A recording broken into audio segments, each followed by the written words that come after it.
Je vais faire ancien combattant, comme chaque fois je le fais maintenant, mais la gestion prévisionnelle des emplois et des compétences, moi j'en entends parler depuis que je suis rentré en collectivité en 79. Avec de super beaux outils qu'on a mis en place, de super belles usines qu'on a mis en place. La problématique, c'était que c'était des usines à gaz. C'est-à-dire qu'il y avait, on avait une réflexion forte,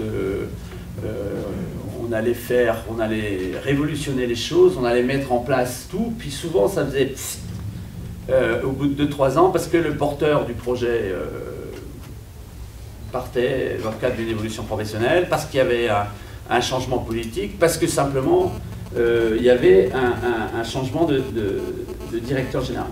Mais moi il me semble que ce qui va se passer dans les 3-4 ans en termes de mutualisation, ça répond à des besoins, ça répond à des intérêts sur lesquels je vais poursuivre, mais je pense que c'est vraiment pour la première fois l'opportunité de vraiment mettre en place des démarches de gestion prévisionnelle des emplois et des compétences. De la même manière, on va travailler sur la mutualisation à partir de cette observation en disant il faut qu'on observe domaine par domaine, secteur par secteur, il faut qu'on observe les emplois et les situations de travail. Qu'on les observe qualitativement et quantitativement. Mais c'est vrai pour la base de la gestion prévisionnelle, c'est déjà ça. Observons, c'est les fiches d'emploi, c'est les fiches de poste, c'est les dispositifs d'entretien annuel qui mettent à jour ces éléments-là, mais qui aussi valorisent la réalité des compétences, en tout cas qui essaient d'approcher la réalité des compétences qu'on a au sein de sa collectivité. L'observation, elle est aussi quantitative. Comment la collectivité ou les collectivités, dans le cadre de la mutualisation, vont prendre en compte des éléments dont elles disposent plus ou moins bien à travers le bilan social, le rapport sur l'état de la collectivité, les tableaux de bord, ressources humaines. Donc premier point sur l'observation, eh bien, les réponses de la mutualisation et les réponses de la gestion prévisionnelle, elles sont les mêmes. Ça pose derrière la question de comment je répartis ou comment j'organise axe mobilité interne, évolution professionnelle, l'axe formation et développement des compétences et l'axe recrutement. Donc on est sur des choses qui sont similaires. Et puis si je vais au milieu du tableau, si je peux utiliser cette expression-là, c'est là peut-être qu'on a tout l'intérêt en termes d'expertise ou en termes de vision ressources humaines, c'est qu'au milieu du tableau, il y a des mots qui sont importants: orientation politique, orientation stratégique, définition de plan d'action. Et l'intérêt de la mutualisation, ou en tout cas, plutôt que parler d'intérêt, ce qui va recouper mutualisation et gestion prévisionnelle des emplois et des compétences, c'est que jusqu'à maintenant, sur la gestion prévisionnelle des emplois et des compétences, on a eu du mal à avoir ces orientations politiques et stratégiques. On a eu du mal parce que c'était difficile de projeter l'avenir. Demander à un maire ou à un président, dans 2 ans, 3 ans, votre collectivité, elle doit répondre à quoi? Ben, la réponse, elle est difficile à sortir pour un élu, d'autant plus difficile que l'environnement est complexe et incertain. Aujourd'hui, avec la mutualisation, la réponse, elle doit être obligatoirement apportée. C'est-à-dire, à partir des données que je vais avoir, à partir de l'état des lieux, quelle orientation je donne? Moi, le politique. Quelle orientation stratégique je donne? Moi, le directeur ou les directeurs généraux. Et puis, concrètement, comment on y va? Et c'est là l'intérêt, c'est ce côté opérationnel et pragmatique.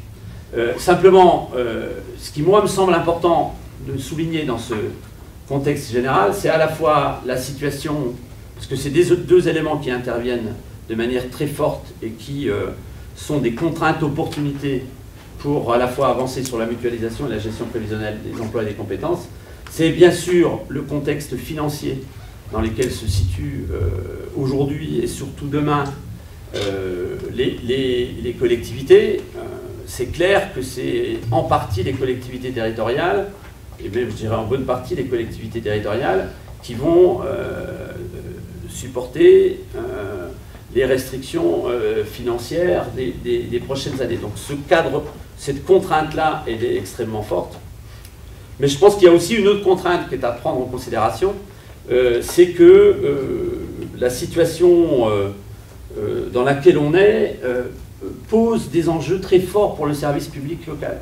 C'est-à-dire comment aujourd'hui ce service public local, territorial, il doit à la fois répondre à ses missions actuelles, sûrement répondre à des missions nouvelles ou en évolution, l'évolution des besoins sociaux, mais aussi des besoins plus immédiats. Hein. Je pense au rythme scolaire, aux problématiques de solidarité, aux problématiques de développement économique et emploi. Donc comment on va répondre avec cette restriction de moyens, à la fois sur le champ du bloc communal et sur le champ du bloc régional et départemental. Et c'est tout l'enjeu de cette mutualisation et de cette gestion prévisionnelle des emplois et des compétences. Le point clé, c'est accompagner une croissance rapide et forte d'une intercommunalité et la capacité à se donner les moyens d'accompagner cette croissance, au moins sur le plan des ressources humaines, sans aller recruter au niveau de l'agglo les personnels qui nous ont forcément manqué dans le cadre de cette croissance, et en se donnant les moyens, d'aller chercher, selon l'expression consacrée qui fait Flores désormais, au niveau du bloc local, les moyens qui existaient déjà et dont on avait besoin pour accompagner cette croissance. Et le premier qui a fait l'objet d'une convention de mise à disposition pour ne pas aller chercher à l'extérieur, entre guillemets, ce qu'on avait déjà sur le territoire, c'est le DGS. Quels sont les quelques enseignements que j'en tire? Rapidement. 3-4. Premier enseignement.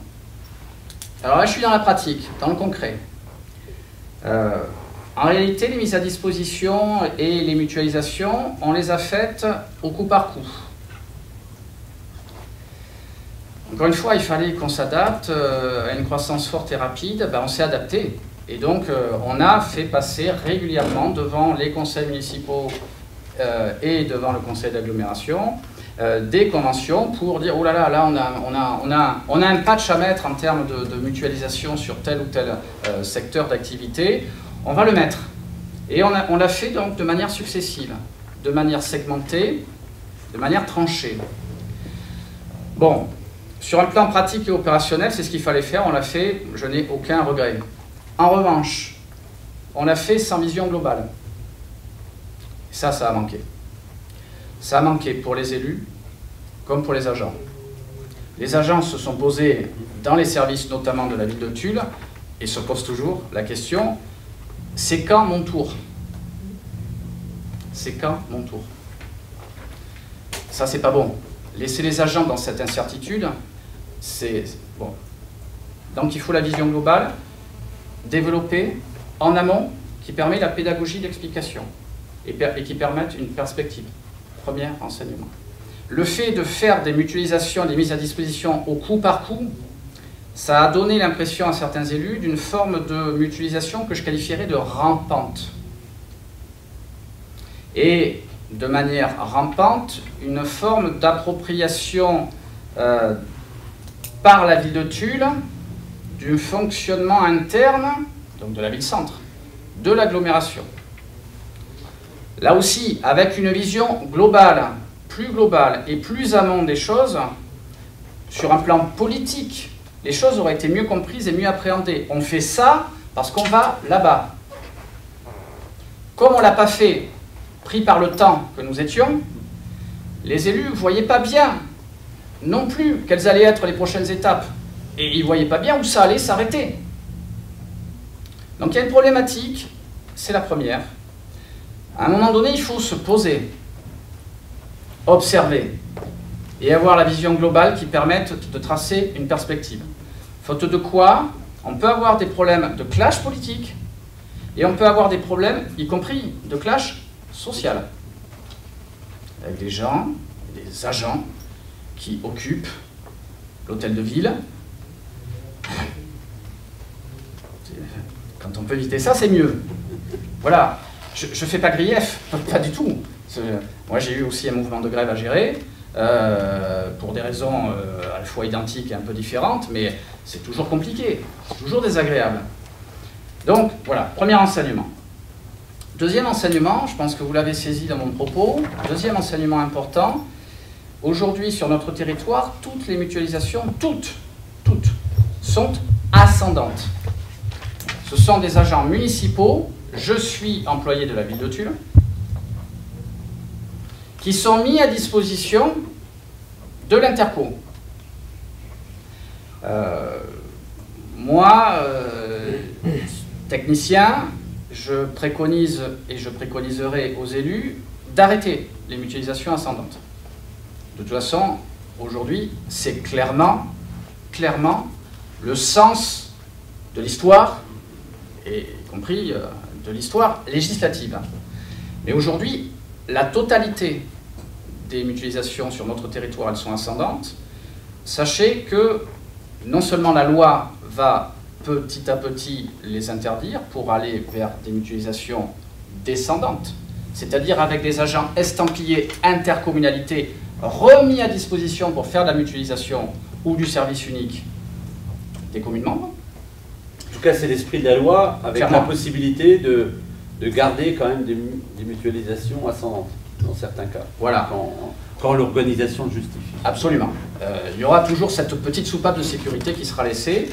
Pour ma part, je plaide clairement aujourd'hui pour le développement le plus large possible de mutualisation plutôt descendante, pour au moins 2-3 raisons. La première, c'est que le fait de rester employé par une commune, quelle qu'elle soit, a quand même l'inconvénient de freiner la progression du fait intercommunal dans les esprits. Pour moi, c'est très clair.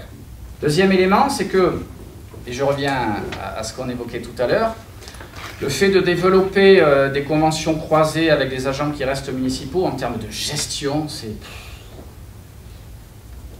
très compliqué. Et là, pour le coup, le choc de simplification, il reste à faire. Troisième élément, c'est le dernier que je retiens en termes analytiques. Et là, on commence à faire le lien clairement avec les enjeux plus larges de gestion prévisionnelle. Attention, et en tout cas sur notre territoire, c'est très clair. Aujourd'hui, indépendamment du cas particulier de la voirie, les mutualisations se font donc prioritairement dans le cadre de relations entre la ville-centre et l'agglo. Attention à ne pas créer le sentiment d'une fonction publique territoriale au niveau du bloc local à 2 vitesses. C'est un risque très fort. Pourquoi? Parce que très souvent, au niveau de l'agglo comme au niveau de la ville-centre, on a des avantages sociaux et des régimes indemnitaires qui sont plus intéressants que dans les autres communes membres. Dans les autres communes membres, il y a le plus souvent pas de ticket resto. Il y a un centre, un COS, un comité des œuvres sociales, qui est géré par le centre de gestion, mais qui n'est pas donc un truc un peu loin, mais qui n'est pas donc à proximité immédiate, comme ça peut l'être à l'agglo, il y en a un, ou à la ville, il y en a un. Il y a surtout, dans un certain nombre de communes, pas de régime indemnitaire du tout. Du tout. Là où il y en a un, alors qui est ce qu'il est? Mais entre 0 et quelques dizaines, voire quelques centaines d'euros mensuels, dans l'esprit des agents, c'est pas rien, évidemment. Et donc, le troisième enseignement que je tire, c'est attention à ne pas laisser se développer le sentiment d'une fonction publique locale sur une échelle qui reste pas très grande, 44 000 habitants, à 2 vitesses. Entre les nantis de l'agglo et de la ville-centre et les autres. Et les élus en sont inquiets. Parce que les élus qui représentent leur commune dans le conseil communautaire, ils voient le mouvement. Et moi, j'ai des retours d'élus très concrets qui me disent « Ouf, t'es bien gentil là d'aligner par le haut, parce qu'on n'a pas d'autre solution et je n'ai aucun état d'âme à aligner par le haut les avantages sociaux et le régime indemnitaire quand on mutualise, quand on transfère. On aligne par le haut. Si vous n'alignez pas par le haut, je pense que c'est très compliqué. Très, très compliqué. De toute façon, la loi impose, en phase de transfert, que les agents qui viennent des communes et qui arrivent à l'Interco conservent, s'ils y ont intérêt, à titre personnel, le bénéfice de leur régime indemnitaire. Et alors, qu'est-ce qu'on fait si le régime indemnitaire des agents qui arrivent de la ville-centre, quand ils sont transférés ou mutualisés, est plus important que les agents de l'agglo qui sont historiquement employés par elle et qui peuvent éventuellement avoir aussi un RI inférieur? Qu'est-ce qu'on fait? On laisse des agents qui parfois sont dans les mêmes services, avec des niveaux de rémunération différents? On ne peut pas. Donc on aligne. Et évidemment, on aligne par le haut. Quand je parlais de performance publique, très concrètement, c'est ça aussi. C'est-à-dire que la problématique de la réussite du service public, la problématique de réussite de mutualisation, mais même au-delà, la performance publique, elle dépend en partie enfin, elle va reposer. Un des facteurs, c'est la motivation. Et si effectivement, et la motivation, c'est pas les 50 € qu'on met de plus, c'est la reconnaissance qu'on apporte à travers ce qu'on accorde en termes de régime indemnitaire. C'est-à-dire, c'est le sentiment de ne pas être traité de la même manière qui peut provoquer des motivations et perte de performance. Donc c'est effectivement un élément important. Je m'excuse. Non, mais au contraire. Mais pardon pour cette porte ouverte que j'enfonce certainement largement. Mais là, on est encore une fois dans le concret, dans le réel. Donc il faut aligner par le haut. Ça, c'est incontournable. Mais une fois qu'on est aligné par le haut, on se retrouve donc potentiellement, et en réalité plus que potentiellement, en réalité, de manière concrète, sur de la discordance entre ce qui se passe en termes de traitement des agents transférés, mutualisés, peu importe, et ce qui se passe dans les communes. Et les agents peuvent se poser des questions, et les élus s'en posent. Les élus s'en posent. Et ils m'expliquent donc leur inquiétude sur ce qu'ils craignent voir monter en termes de revendications dans leur commune par des agents qui vont leur dire bah, attendez, vous voulez pas me transférer, moi cantonnier, très bien. Sauf que si vous m'aviez transféré, j'aurais peut-être 300 € de régime indemnitaire que je n'ai pas et que j'aurais pu avoir, alors que j'aurais pu y prétendre. Voilà. Et donc, c'est le troisième et dernier élément d'analyse que j'en retire et qui ouvre clairement sur la GPEC. Une fois qu'on a fait les Monsieur Jourdain de la mutualisation, de la mise à disposition, voire en partie de la GPEC, à un moment donné, il faut se calmer. Et il faut poser les choses. Prendre du recul. Mettre en perspective. Et se donner une orientation, faute de quoi, on peut aller vers des problématiques qui sont à la fois politiques et à la fois sociales. Je terminerai simplement cette partie analytique en disant que par ailleurs, j'ai évoqué les élus, j'ai évoqué les agents, je n'ai pas évoqué, je le fais tout de suite, les représentants des agents, les syndicats. Les mutualisations, c'est compliqué. Et dans le cas particulier de notre territoire, je vous ai dit tout à l'heure, la ville de Tulle, c'est 350 agents.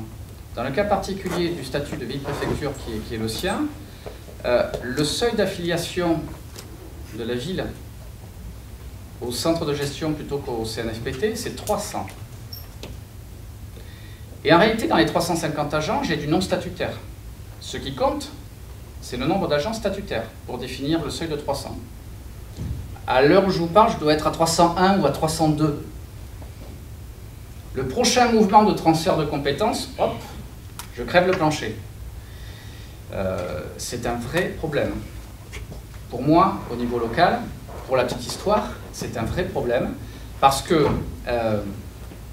les représentants du personnel au sein de la ville de Tulle voient potentiellement disparaître le CTP et surtout les CAP gérés en propre par la ville, puisque les CAP notamment remonteraient au centre de gestion. C'est un casus belli syndical. C'est la raison pour laquelle on essaye aujourd'hui de faire passer, je l'espère par l'intermédiaire de la prochaine loi de décentralisation, un amendement qui permette, dans des cas particuliers comme les nôtres, de reconstituer des CAP locales. Parce que si les syndicats sont dépossédés au niveau local de leur pouvoir d'influence sur les promotions, nominations, je ne vous fais pas de dessin, vous connaissez bien le sujet, là aussi, sur le plan social, ça peut être un casus belli compliqué à gérer. Voilà. Mais ça, c'est particulier à nous parce qu'on est une petite agglo et donc on flirte avec les plafonds et les planchers d'affiliation entre CNFPT et centre de gestion.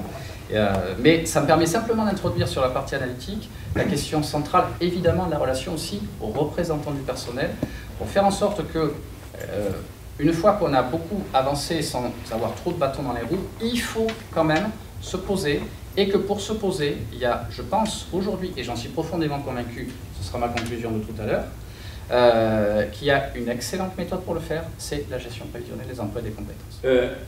Je vais simplement reprendre ce qui me semble être les principales étapes d'une mutualisation et chaque fois faire le lien avec la démarche des PEC. Je pense que la première étape, là aussi Laurent l'a évoqué tout de suite en disant qu'on a besoin de voir où on va. Je pense que mutualiser, engager une démarche de mutualisation nécessite de bien cadrer cette démarche et de bien l'adapter au contexte local. Et qu'en même temps, ce cadrage permet de faire un travail fort de sensibilisation des acteurs. La loi va y obliger. Dès le mois d'avril, tous les nouveaux élus de France sur le bloc communal vont travailler sur la mutualisation. Il faut que les directions générales, les directions des ressources humaines, ils en mettent 3 couches, 4 couches, 5 couches sur c'est quoi la mutualisation, qu'est-ce que ça peut nous apporter, quels sont les risques, etc. Et puis de manière à faire valider en termes de méthodologie, enfin de faire valider la méthodologie qui permet d'y aller. Je rappelle la charte que j'évoquais tout à l'heure sur la transparence, etc.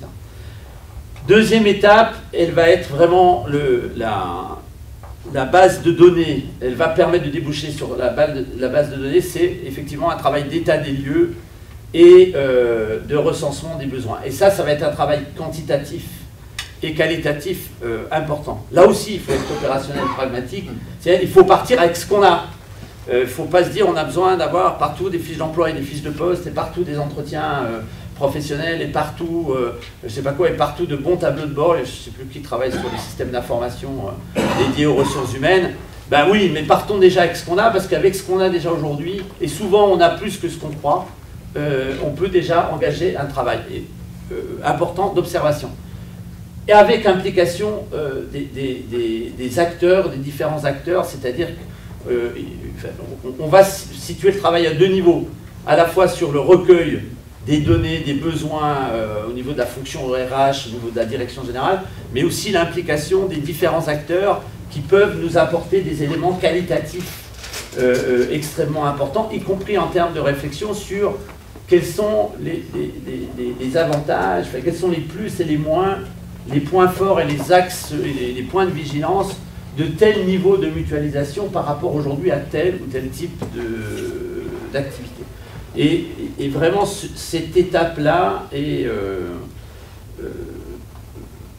vraiment fondamentale pour pouvoir déterminer des orientations stratégiques. Donc, troisième étape, c'est effectivement à partir de cet état des lieux, et souvent on peut aussi travailler en bouclant comme ça, c'est-à-dire commencer par une première approche qu'on va affiner en fonction de... Enfin, il faut vraiment être dans cette démarche cyclique, ou je sais pas si on est cyclique ou circulaire, mais ce qui va être important, c'est la définition d'orientation stratégique des décideurs. Le contexte législatif facilite les choses. Il y a vraiment un travail important, et ce qu'évoquait Laurent sur le jeu des acteurs, sur les sensibilités, ce sont des éléments à prendre en compte, et c'est souvent un travail qui va être aussi un travail de longue haleine, de conviction, de discussion, etc. Alors sur le jeu des acteurs, on a évoqué relation agglo-ville-centre et le sentiment des autres collectivités par rapport à la ville-centre. Ce qu'évoquait Laurent tout à l'heure sur les agents des communes autour par rapport au régime militaire, ce sont des éléments importants, ou des chèques déjeuner, etc. Je pense aussi que la qualité du projet professionnel, c'est aussi un élément à prendre en compte. Les agents des communes extérieures peuvent très vite avoir le sentiment que tout se passe dans la ville-centre et dans l'hôtel de la communauté. Absolument. Et que eux, ils sont des satellites très éloignés, voire même décrochés de la planète communauté d'agglo. Et il y a vraiment à travailler aussi, et là aussi on rejoint la gestion prévisionnelle des emplois et des compétences, à travailler en termes de quel projet professionnel on propose. C'est quoi dans notre travail mutualisation GPEC, les possibilités d'évolution, de mobilité, de renforcement des compétences, etc. Ces orientations, quatrième étape de principe, doit permettre d'élaborer des actions de mutualisation. Et là aussi, j'insiste sur le côté cyclique. Je pense que le schéma de mutualisation, c'est pas que 2014-2015, c'est 2014-2015, puis après c'est chaque année qu'on revient sur ce schéma de mutualisation. En tout cas, qu'il peut y avoir débat sur le schéma de mutualisation.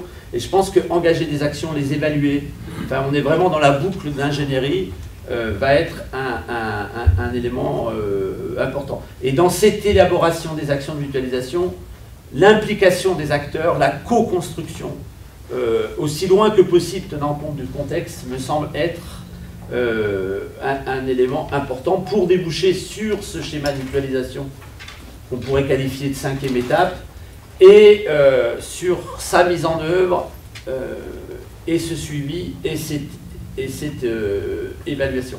Je pense que, c'est là aussi une lapalissade, ce qu'on dira de la mutualisation dans 1 an et 4 ans après dans les mêmes collectivités sera marqué d'une forte évolution. Hein. On est vraiment sur un bouleversement, me semble-t-il, à ce niveau-là. Les mutualisations, c'est, en tout cas pour moi, clairement sur un plan technique, c'est tout autant un moyen qu'une fin. Donc ça n'est pas qu'un moyen. Moi j'en fais aussi une fin en soi. J'en fais aussi une fin en soi, pourquoi? Parce que je crains que le mandat 2014-2020 soit sur le plan de la gestion interne des moyens à disposition des collectivités, au sens large du terme, soit probablement le mandat le plus difficile depuis 1982. Moi, c'est ma conviction personnelle. Le mandat prochain sera un mandat de gestion. Je pense que personne ne doit en douter. 1,5 milliard d'euros de DGF en moins en 2014, 1,5 milliard supplémentaire en moins en 2015, se murmure déjà que le 1,5 milliard de 2015 pourrait se transformer en 3 milliards. Cumulé avec le 1,5 milliard de 2014, ça ferait donc 4,5 milliards. Et globalement, la perspective, c'est 50 milliards d'euros d'économies sur le budget de l'État. Jacques le mentionnait tout à l'heure, il a raison, me semble-t-il, les collectivités vont devoir s'inscrire plus que largement, Marie-Lise Lebranchu l'a rappelé pas plus tard qu'hier, par voie de presse, vont devoir s'inscrire très largement dans ce mandat de gestion. C'est pour ça que les mutualisations sont pour moi aussi une fin en soi. Parce qu'il faut, par l'intermédiaire des mutualisations, dont on sait qu'elles ne produisent pas toujours les économies attendues, on le sait. Mais on sait aussi que dans le temps, elles vont en produire des économies d'échelle. Donc il faut, l'avenir, il se prépare maintenant. Et l'avenir des économies à aller chercher au niveau du bloc local et en réalité pour toutes les collectivités, il faut le préparer maintenant par les mutualisations. Pour ce qui concerne le bloc local, donc c'est une fin en soi sous cet angle-là. On va donc continuer concrètement à Tulle. Qu'est-ce qu'on va faire? L'objectif, c'est de continuer prioritairement par la fusion de l'ensemble des membres de la direction générale de l'agglo et de la ville-centre et la fusion de l'ensemble des services supports. Voilà. On va poser ça tranquillement, mais on va le faire. L'objectif, c'est au 1er septembre 2014 de fusionner les directions générales et au 1er janvier de 2015 de fusionner tous les services support.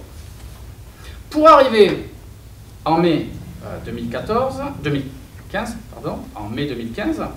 à la présentation de l'obligation légale relative au schéma de mutualisation. Le schéma de mutualisation, donc en temps masqué, entre avril 2014 et mai 2015, c'est excessivement court. On va devoir donc le mener à bien, et l'objectif pour nous, sur le terrain, à Tulle, c'est de le mener à bien dans une perspective plus globalisante, qui sera celle de la vision de l'état des, je ne sais pas comment le dire, de la fonction publique territoriale bloc local sur notre territoire. Donc avec une démarche d'état des lieux, d'analyse de qui, quoi, combien, quelque chose que je qualifierais d'assez basique, pour déjà quantifier et qualifier ce qu'est la ressource humaine au niveau du bloc local à l'échelle de nos 37 communes. Pour pouvoir faire en sorte que le processus de mutualisation, et c'est l'objectif, ne concerne à terme pas seulement ville-centre et agglo, mais qu'il puisse avoir des rémanences dans l'ensemble des communes membres par création de plateformes de services qui permettent à chacune des communes membres de se sentir impliquée dans le processus de mutualisation et que par l'intermédiaire d'une démarche de gestion prévisionnelle des emplois et des compétences, on arrive aussi, pourquoi pas, à défaut de résorber les inégalités en termes de traitement sur le régime indemnitaire ou sur les tickets resto, par exemple, qu'on arrive au moins à avoir une vision globale, pourquoi pas, en développant à l'échelle de l'ensemble des 37 communes membres, un plan de formation unique, par exemple. C'est quelque chose de très concret. Je pense que ça parle aux élus comme aux agents. Et que par le truchement de cette vision globale, on puisse décliner, par l'intermédiaire de quelques outils concrets, un sentiment d'appartenance à ce bloc local. C'est pour nous l'enjeu de cette gestion prévisionnelle des emplois et des compétences au niveau global.